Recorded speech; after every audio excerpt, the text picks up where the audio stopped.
Hello, everyone, and welcome to our online info session for Ashton College's Amazon Web Services courses. We're happy to have you joining us, whether it's through our Zoom webinar, our live Facebook stream, or our on-demand YouTube video. Welcome to you all. I'm Jake Cressy from Ashton's Marketing and Communications Department.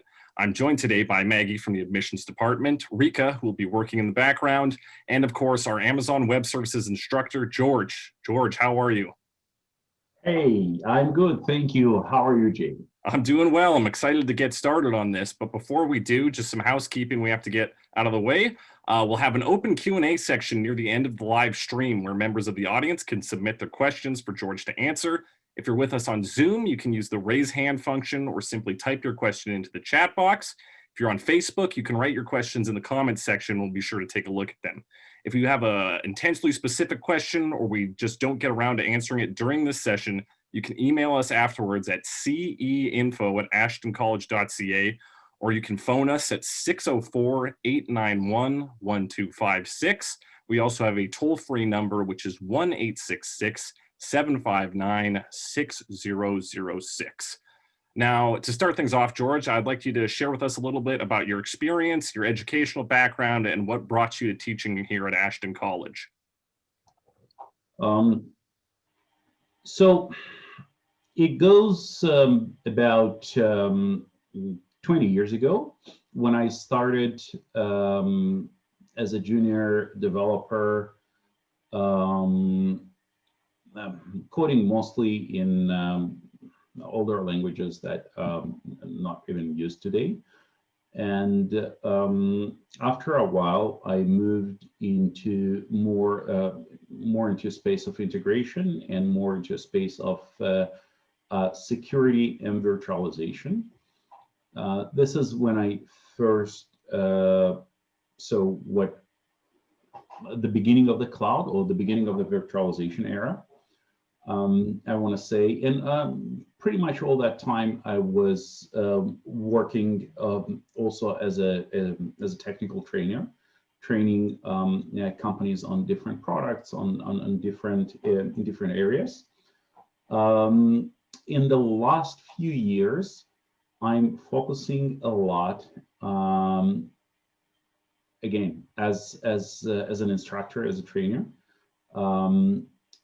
In the same areas, in the area of security, cybersecurity, and also cloud computing. I have master's degree in cybersecurity, and I'm currently working on my PhD, also in computer science, cybersecurity. I'm creating a number of courses, content for a number of courses, and basically cloud computing and security around cloud computing is one of my favorite topics to develop and to teach. Excellent. Now, of course, the course we're talking about today is a cloud computing course, specifically Amazon Web Services. Can you explain to us what Amazon Web Services is? So I think the easiest way to explain what it is to start with a question. And every person I'm talking to, when I'm asking in classes, what is the cloud? What does it mean to you? I rarely get similar answers. So everybody means something else when people are saying, "Hey, this is a cloud. This is what I think when I'm talking about the cloud."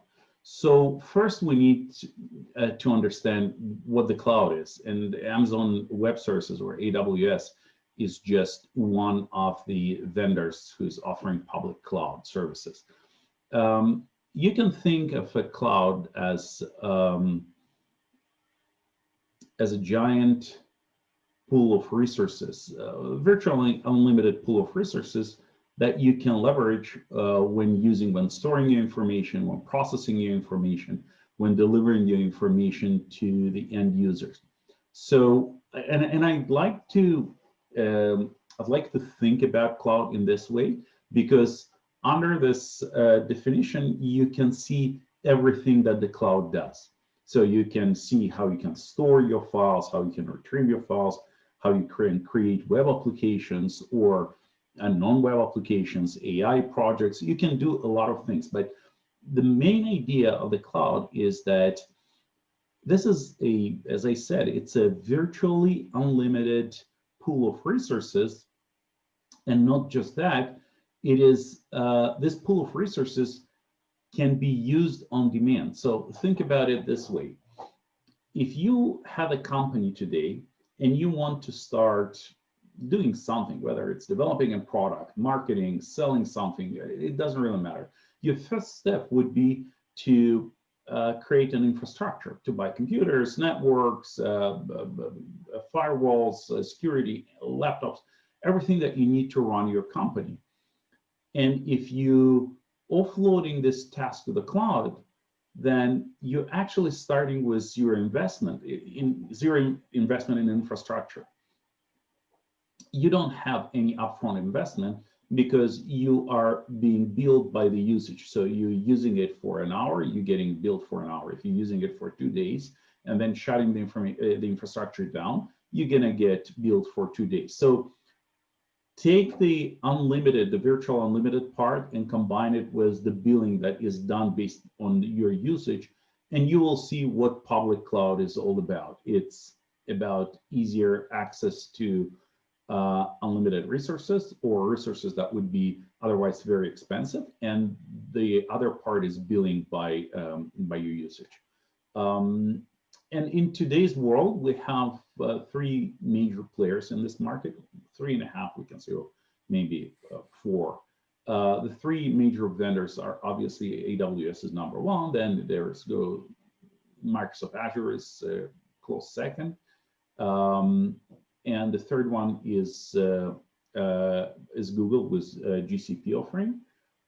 We also have smaller players. They're not necessarily smaller players, but they're not as known in the cloud space.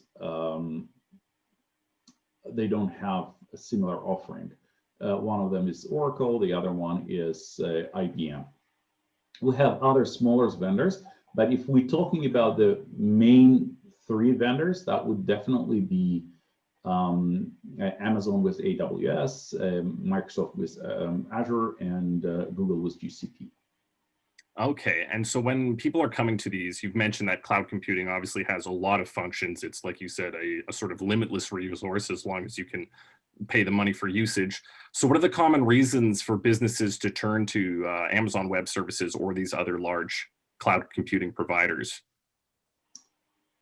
Boy, there are so many. So here's the thing. There are 2 ways of doing this. First way, and the most common reason is companies don't want to deal with infrastructure. They don't want this burden of managing, of updating, of scaling up, scaling out. They don't want to deal with this. Companies want to focus on their business, on their core business, whatever generates their revenue, not on managing infrastructure, managing networks, running different tools, hiring a bunch of people to do it. And there is an advantage of consolidating it. There is a huge advantage. It's like, think about Canada Post, right? So the Postal Company of Canada has huge advantage over others because every neighborhood, pretty much every street has a postal office, right? And then it is much more efficient for you to send me a letter from British Columbia to Ontario using Canada Post, because you know that this will be delivered. Otherwise, what you would have to do, you would have to get on a plane or rent a vehicle, or get your own vehicle, drive all the way. It is possible, but it's more expensive, it's more time consuming. So that's, generally speaking, why would you outsource it to somebody else rather than doing it yourself? In most cases, it's easier, and it allows companies to focus on the core productivity initiatives. However, this is also not a very easy process. I've seen a lot of companies, and what they do, they just take everything they have, package it up, and ship it over to the cloud. So the problem with this approach is that the problems they were having locally when running their own infrastructure, they will have most of them same problems, or large percentage of the same problems, they will have it in the cloud. So there is a right way to migrate to the cloud, and there is a wrong way. Companies normally starting with the way that is not so right. And then slowly, if they have the right management, they would migrate to the way that is to the infrastructure that is cloud, that is adapted to the cloud or optimized for public cloud. Okay, so with that in mind, coming to this course, who would benefit the most from taking these courses? Over the last few years, I've seen different people expressing interest in learning the cloud. So I want to say that IT people who want to generally switch from, have some background, but normally they're looking to develop their skills to learn more, to switch from what they're doing to something that is that has bigger potential. And in my opinion, cloud does have this huge potential in development and self-development. So I think people with technical background, with technical skills, who are looking for a new career or next step in their career would really benefit from this course. Okay, now you mentioned before that part of the problem with cloud computing is that if you implement it incorrectly, it can be a poor idea. You said that was a management thing. If you're not a technical manager, but perhaps just a general manager of a business, would it be wise to take this course to get an understanding of cloud computing? I I want to say depends on the manager. It depends on who you are. It depends on your personality. It depends on your background. It depends how deep your understanding goes. I think the beginner's course is easy to understand. You don't need special skills. You need to understand what networking is. You need to understand how file storage, cloud file storage works. But even if you don't, it is okay. You can read. We will practice, and you will get the idea. I want to say that there are training programs designed for managers.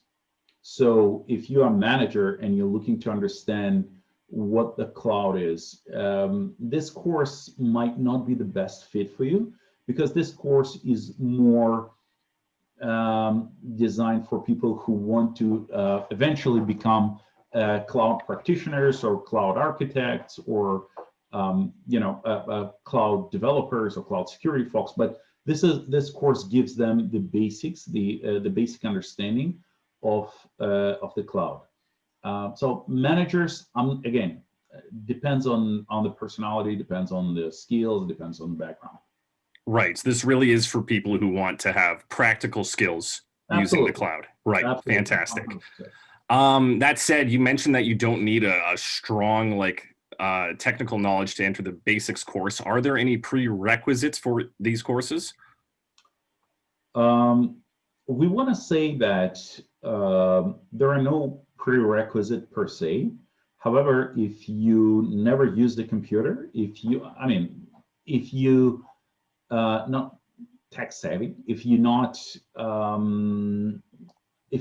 in this world, if you're not curious, if you're not passionate about learning new technology, if you're not that kind of person, maybe this is not the right fit for you.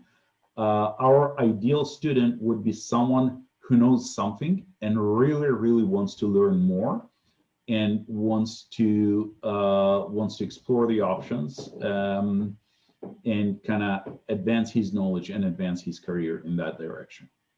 Excellent. So let's talk about the courses themselves. What's the general structure and what methods are you going to use to teach the subject? So the general structure is very simple. It's the course is I want to say heavy hands-on course. But the general structure is following AWS Practitioner's certification exam. And it is going to review the relevant areas such as storage, networking, security, instances, different types of cloud, the history of the cloud. So this is going to be the theoretical part, or the part when we review the actual material. Then the next step would be to implement this and to actually run the labs. And these labs will be executed on, real AWS environments. So students can do the labs, can gain some real-time experience. One of the most important things, and we kind of get this a lot when we're talking about cloud courses, AWS, it comes and goes when we are talking about AWS, but other cloud providers as well. Okay, so what exactly, how exactly this course is different from the course that is offered by the vendor itself, or from the material that is offered by the vendor itself? And there is, even though the material is basically based on what the vendor provides, what we're trying to do with this course, we are trying to get students to understand the concept, get students to understand their real environment. So for example, what any course that you're gonna take today, or any material that you're gonna take today from each one of the cloud vendors, will teach you is how to use a certain feature within the cloud, how to log into console, or how to create a specific policy. What we are trying to answer is why. What exactly you're going to achieve by doing this? What is the business purpose? What is the technical purpose? And what would be your next step once you did that? So, for example, in AWS calls virtual machines EC2. It's just named. It's elastic cloud computing. So this is a simple virtual machine that is running in the AWS cloud. Well, and the training material checks and teaches you how to create one and how to launch one.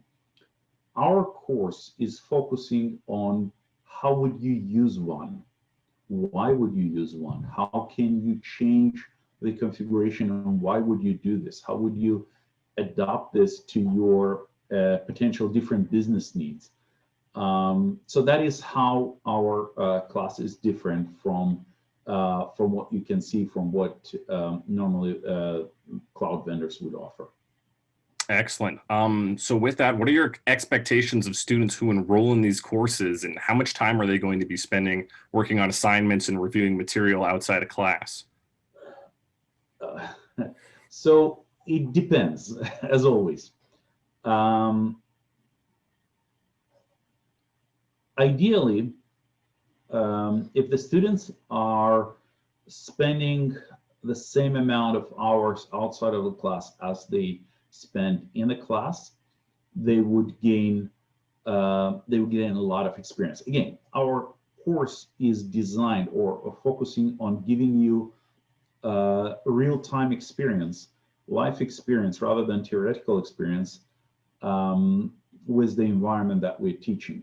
So the goal of our course is to make sure that when students are going to job interview, and this is our focus, when you're going to job interview, we want you to be sure, that you can answer job interview questions. And when you're starting your new job, you're gonna feel comfortable. It's still gonna be, you're still gonna be confused. You're still gonna need to a lot of learning to do. This is normal, but we want to make sure you are as confident as possible with your skills, and this will be based on your experience. So to answer your question, how much time? As much time as possible. It will not necessarily be required but it will be strongly encouraged to spend as much time as possible playing around the labs, expanding the labs, taking next step on the labs, even destroying the labs, just to make sure you get a very good experience, hands-on experience, which in my opinion is something that you can't really get anywhere. You can't get, and without hands-on experience, it is very hard to pass a technical interview, and it's even harder to feel confident with what you do. Right. So to summarize, the more time you put into the course, the more you're ultimately going to get out of it. Definitely. Excellent. Now, we touched on them briefly before, but can you break down some of the major differences between Amazon Web Services, Microsoft Azure, and the Google Cloud Platform? Again, depends who you ask, right? There are no real differences. And I know that it's not something that any of the vendors would like to hear. There are tons of differences, obviously. But for the purpose of this discussion, they all the same. They all offer public cloud services. They all offer virtual instances. They all do billing the same way. They bill you by the instance, by the time you're running, by resource consumption. There are minor differences how Google, for example, how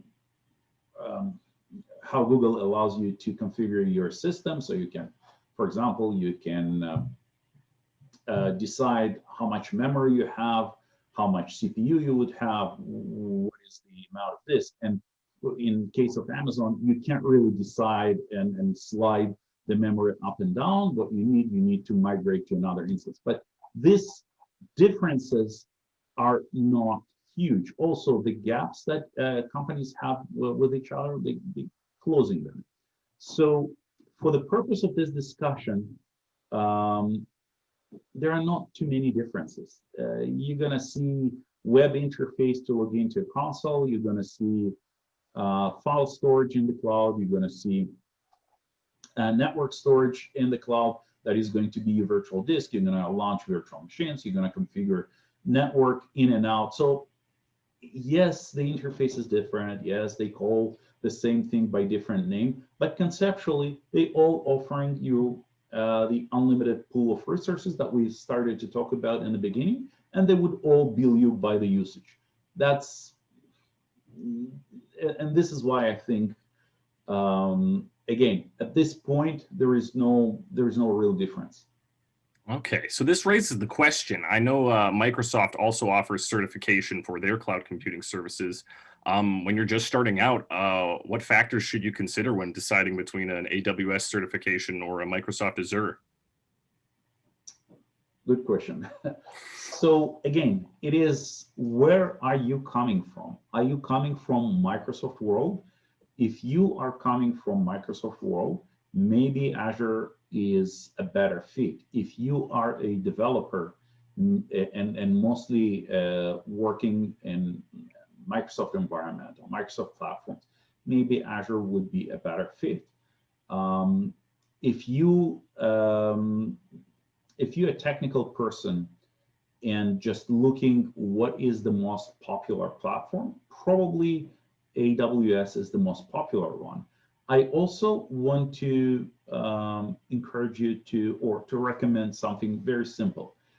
Again, and remember this, our main focus is for you to find the job after the course. So just go on the website that, like Indeed or any other website that is that jobs are posted there, and see how many jobs are posted for AWS only, for Azure only. A lot of jobs are posted for cloud. So they would say you need to have either AWS or Azure or GCP. Some jobs are posted and they are focusing on specific platform. So the best way to decide which course to take or where to go is to look at the job posting, see how much it pays. Is there other different rates for AWS and Azure?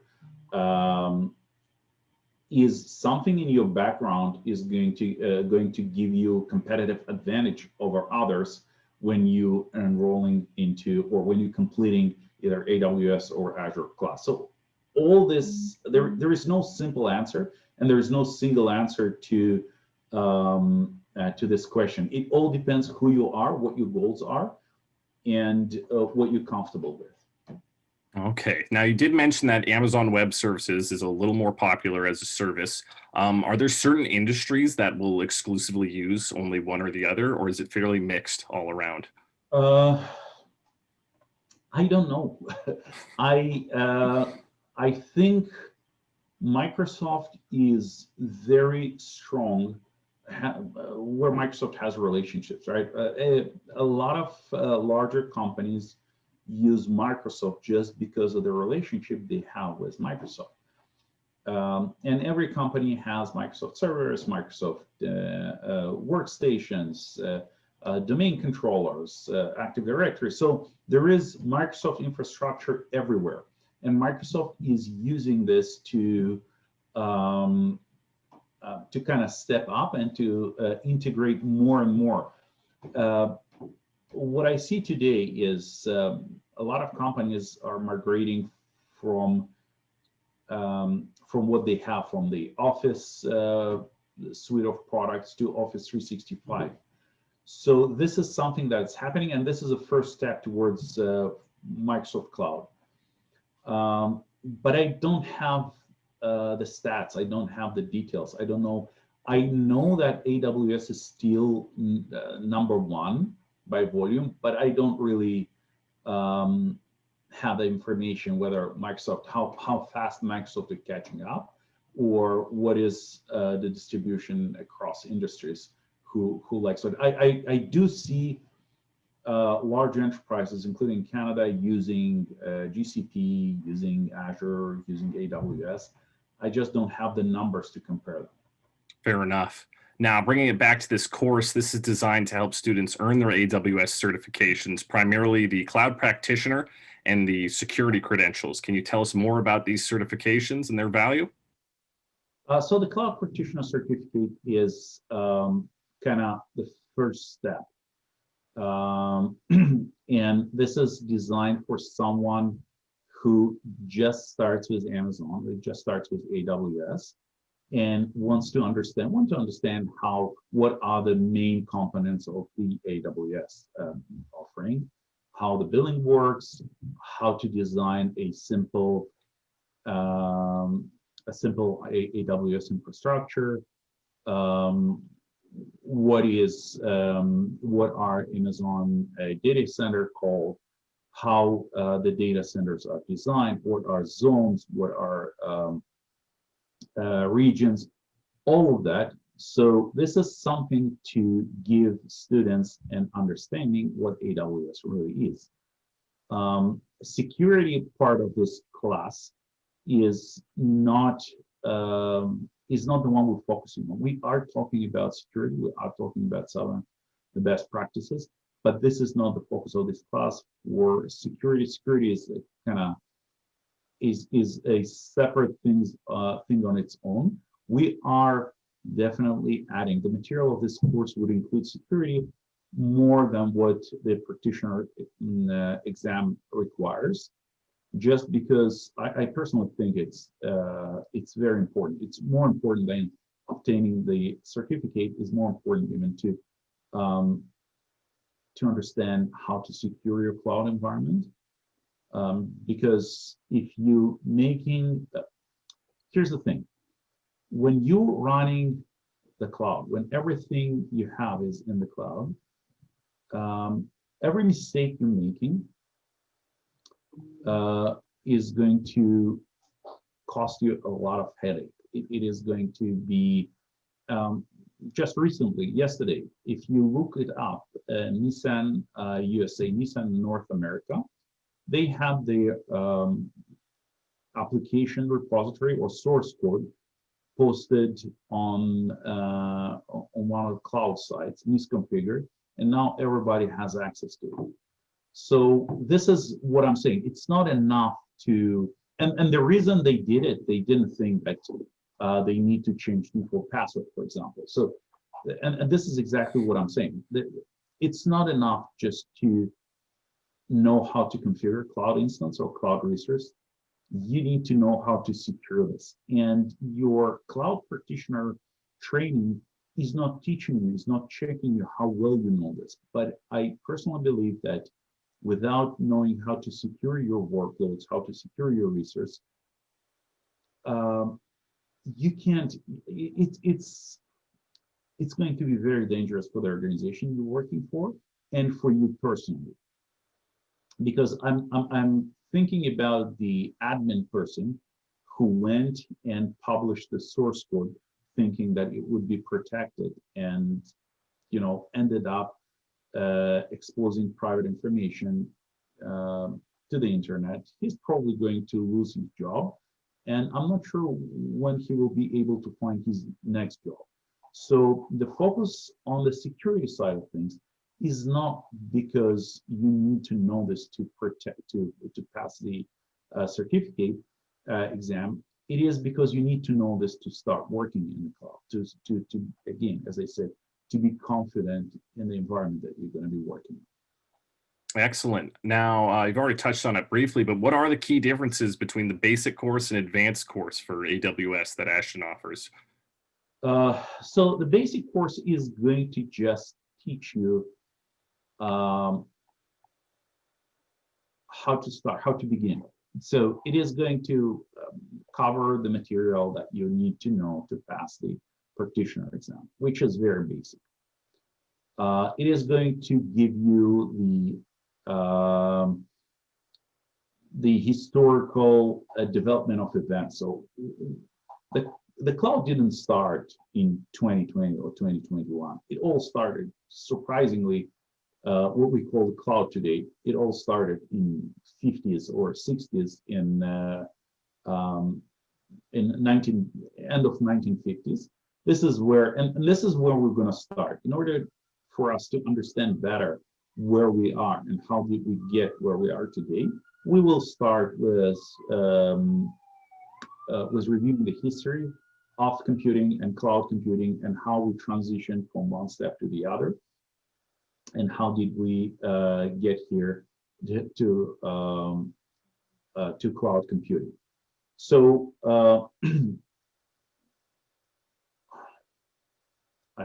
sorry, I think I lost my thought. What was the question again? The key differences between the basic and advanced course. Oh, sorry, yeah. So sorry. So the basic course is going to teach you this. So you're going to understand what does it mean. You're going to understand how did we get here and what are some of the basic concepts of the cloud, how to secure your workloads.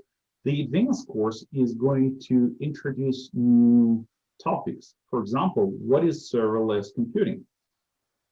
Or what is, how do you deploy? What is content delivery network? How do you push your content closer to the user and manage it? So a lot of advanced topics that you need the basic understanding of the cloud in order to build them are going to be covered in the advanced class. The advanced class is going to look closer at, for example, when talking about AWS, is going to look closer at AWS Security Hub. So to understand even better what tools are available to secure the cloud, what tools are available to secure your workload, to monitor, so we are going to, in a way, the basic class is going to build the foundations of the cloud, and the advanced class is going to explore the real power of the cloud. How do you push the content closer to your users? How do you secure your workloads? How do you use advanced cloud monitoring functionality and others? Excellent. Now, this class is being offered entirely online, and some people might still be hesitant about doing online education. Can you tell us what advantages the online class format offers? Well, when teaching cloud courses, I think you don't really need to be in a class to learn. It is probably easier. I mean, today is impossible to travel, right? You can't really go anywhere, and we talked about it in the beginning. You can't go anywhere. Some of the provinces are on lockdown, curfew, and other restrictions. But generally speaking, even if the time was perfectly normal, even if we were in 2019 today, I think online classes, and I'm not talking about recorded online classes. I personally hate those. Online classes are still allowing you the interaction with the instructor. You can ask questions, you can share your concerns, you can ask for guidance, but also they are you have your own cloud environment, so you don't really need to be in class to learn. It is, I understand that for some students it's it takes time to kind of adapt to online learning. But the reality is that today everybody is only offering online learning. I haven't seen in-class learning for at least a year now. So yes, there are concerns. Yes, you need to maybe rethink how you're approaching it. I think the only maybe the only challenge here is that the student needs to have some sort of self-discipline, because it's easy to say, okay, I'll just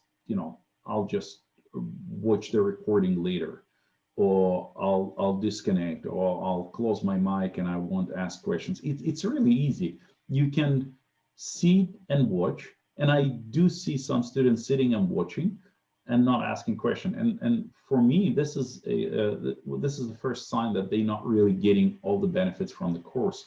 And that's not necessarily just AWS or cloud course. When I'm teaching security courses, I really encourage my students to ask questions, because if they're not asking questions, if they're not engaged, then they're not getting all the benefits. They're not using the opportunity to ask questions, to get answers, and to advance their knowledge. So online is convenient. Online cloud classes are easy to set up. All you really need is a computer or even a tablet. It's a huge time saver for everybody. But the challenge is that you need this level of commitment.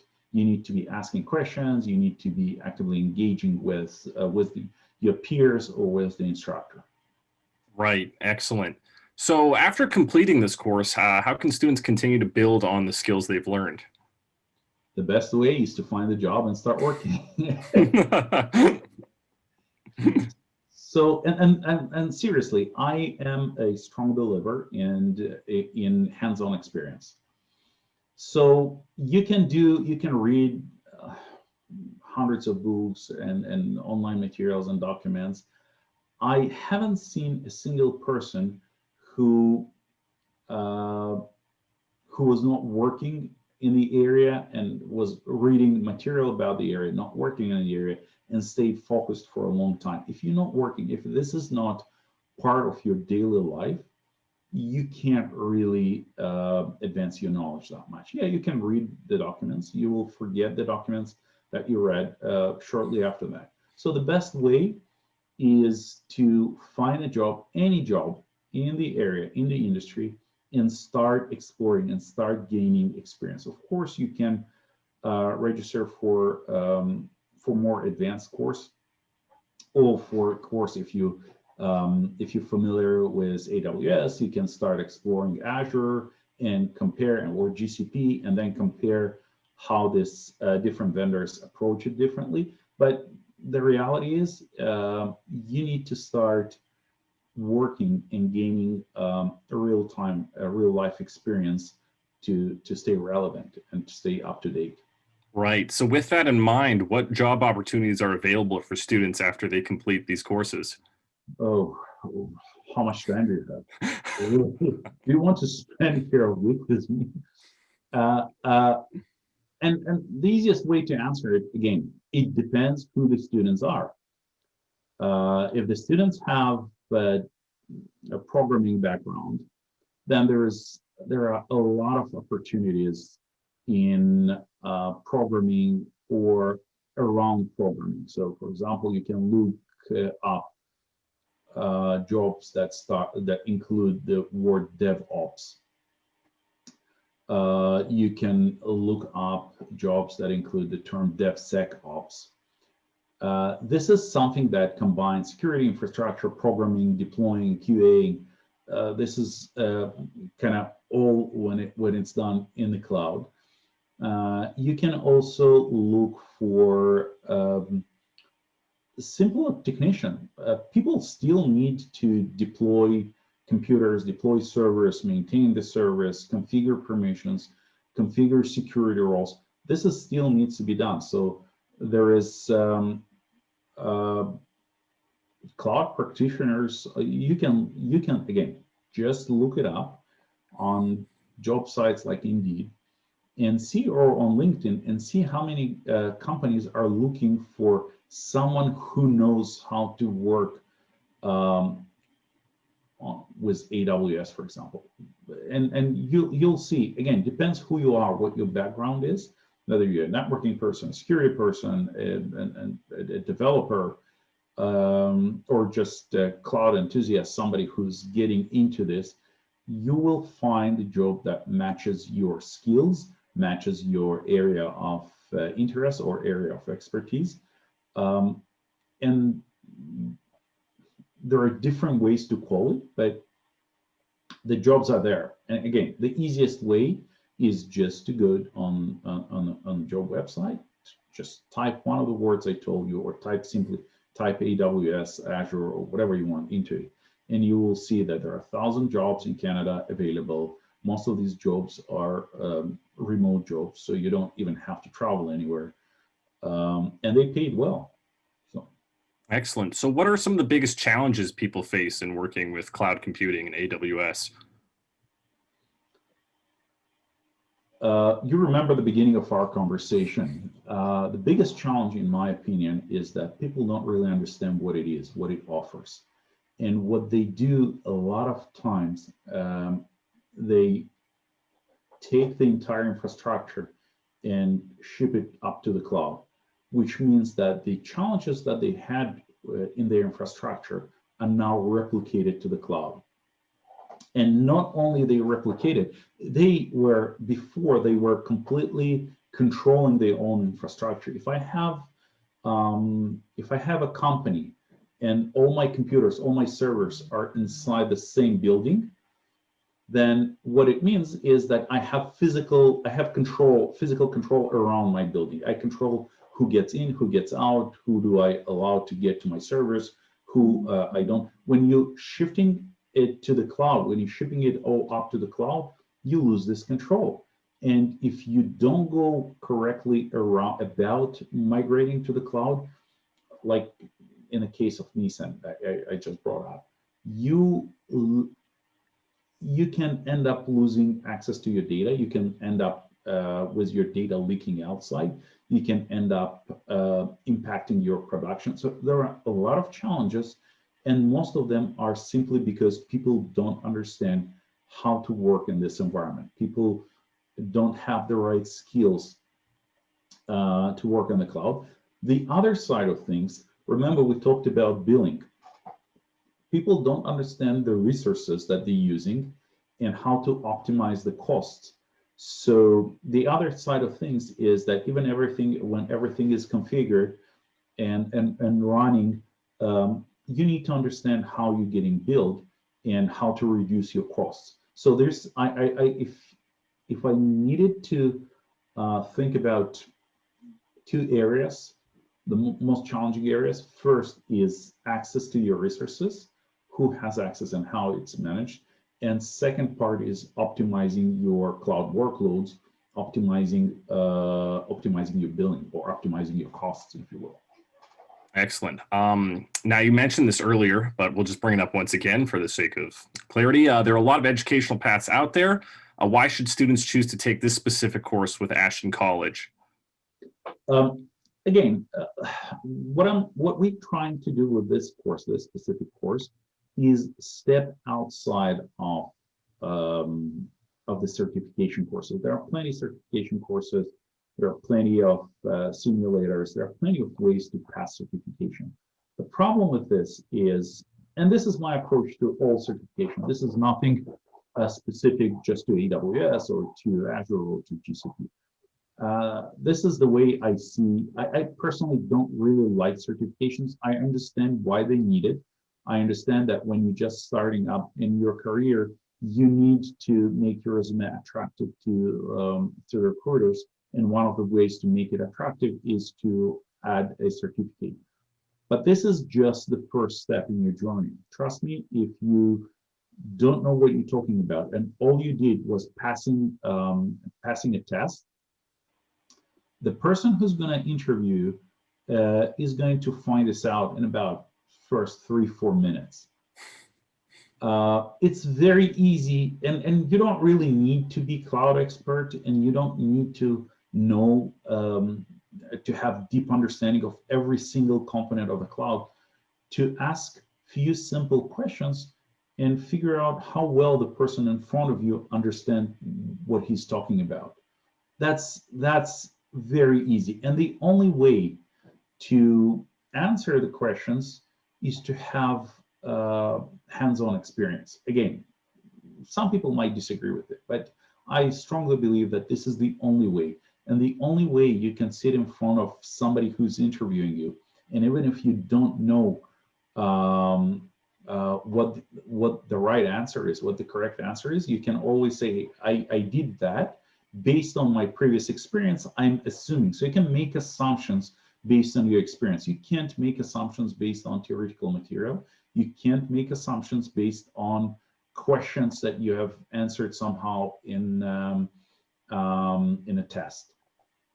So this is how our class is different. We're stepping outside of vendor certification. We're giving you a conceptual understanding. What are you trying to do? And we're giving you a lot of hands-on experience to make sure when you are being interviewed, you will have enough knowledge, enough experience to answer the questions you need. And again, when you're starting your first day, you will be more confident and you will know more what you're doing. You won't be perfect. You won't hit the ground running on the first day, but you will be way more confident with hands-on experience. Right, that's excellent. Now we're about to open up the floor to questions from the audience, but before we do that, Maggie from admissions is going to come out here and talk briefly about the admission requirements for this course. Hi, Maggie. Hi there, Jake. Hi, George. Hi there, everyone.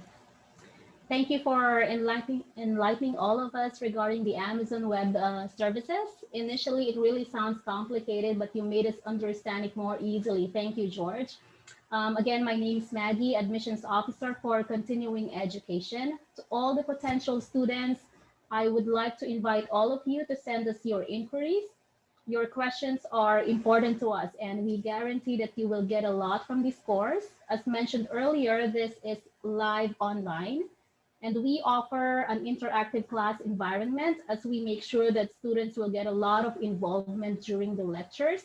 And the AWS training security that is advanced will start on April 9 till June 4. Again, April 9 till June 4, that is for the AWS training security advanced. Webinars will be held on Fridays from 4 till 7 p.m. Pacific Standard Time. Registration fee for this course is $690. And if we have the advanced, we also have the basics. We offer the AWS Certification Training Cloud, Practitioner, and Security Basics. The start date is on April 12 till June 14. Again, April 12 till June 14, that is for the basics. The webinars will be held on Mondays from 4 till 7 p.m.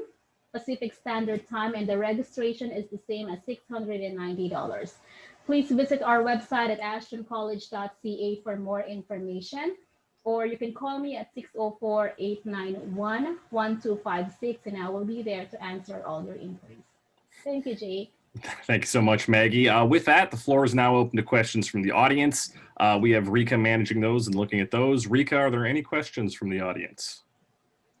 Hi guys, excellent Enroll session. There's no questions from Facebook at this time. All right. And is there anything from our Zoom audience here? Looks like there's none at the moment, but if anyone has any questions, just click on the raise hand button and we will open the floor for you. Just make sure you have mic access. We'll just wait briefly to see if anybody takes us up on this opportunity. And if nobody does, I have one closing question. Not seeing anything from the audience here, so I will go ahead with it. My final question for you, George, is do you have any final words of wisdom, any advice, any thoughts you'd like to share with everyone before we wrap this up? I don't know if I can call it words of wisdom, but I have a recommendation based on my 20-something years of experience. The most important thing to do is to be curious. It doesn't matter where you go. It doesn't matter where you're focusing your attention. If you're curious, if you want to explore, if you want to learn more, you have a great chance to achieve a lot in this industry. And the more time you're going to spend reading, learning, practicing it, the better your achievements are going to be. So again, just be curious. Try to do things yourself. Try to gain as much hands-on experience as possible, and you're going to achieve great results. Excellent. Thank you so much for that. That marks the end of this info session. If you have any questions that have come up after the fact, you can contact us at ceinfo@ashtoncollege.ca. You can call us at 604-891-1256 or use the toll-free line at 1-866-759-6006. Thank you all for attending and have a great evening.